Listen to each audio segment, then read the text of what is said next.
Coludo. I'm 27 years old. Are you married?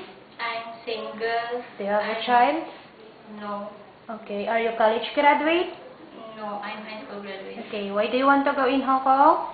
I want to go in Hong Kong to work to support my family. How are you, Miss Raveline? I'm fine. Did you work abroad before? Yes. Where? In Doha, Qatar. For how long? 2 years. Okay. How many members of the family did you serve?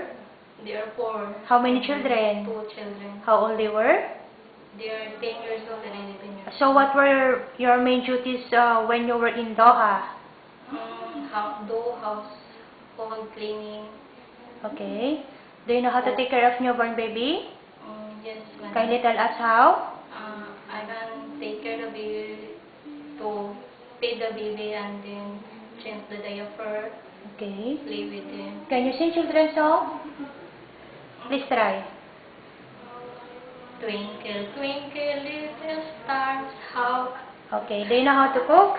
Yes. Can you follow recipe book? Yes. What kind of recipe can you cook well? Chinese food and Filipino food. Describe your personal character. I'm honest, hardworking, and loyal and Okay. friendly. How can you say that you will be a good domestic helper? Will you promise to finish the 2 years contract? Yes, madam. And I will promise to will follow you the and regulation of your employer? Yes, madam. Okay, thank you.